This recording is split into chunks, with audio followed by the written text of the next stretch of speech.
Sa probinsya po ng Batangas, sa mga component cities kung saan may increase na 20 pesos per day sa kanilang minimum wage ay Batangas City, Lipa, Lima Technology Center, Santo Tomas, Calaca at Tanawan.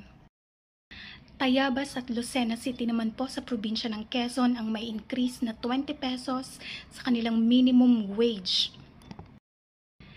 Sa Rosario, Cavite naman po may increase na 20 pesos ang daily basic wage. So from 520 magiging 540 na po ang bagong minimum wage.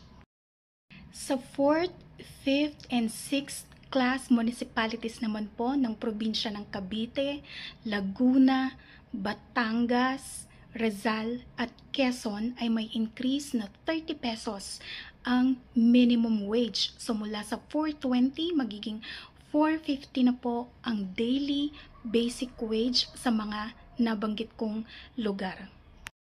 So sa Cavite po, Amadeo, General Emilio Aguinaldo, Magallanes, Mindez at Ternate, 450 na po ang bagong minimum wage.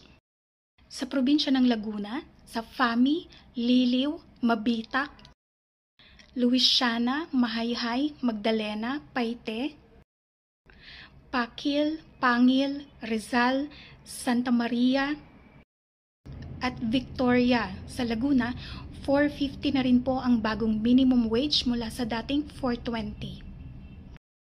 Sa Baras at Halahala, Rizal, 450 na rin po ang bagong minimum wage mula sa dating 420 pesos per day. Sa probinsya ng Batangas, Agoncillo, Alitagtag, Balete, Cuenca, Mataas na Kahoy, San Luis, San Nicolas, Santa Teresita at Tingloy mula sa dating 420 na minimum wage per day, ngayon po ay 450 na effective April 1, 2025.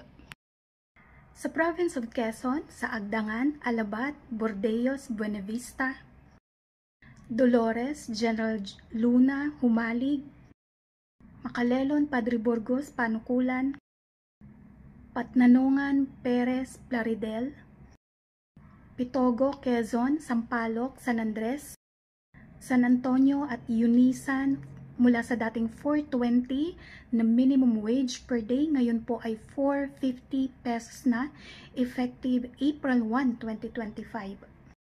Yun pong nabanggit kong increase ay sa non-agriculture sector. Ngayon sa agriculture sector naman po, ang may increase ay sa first class municipalities ng Region 4A.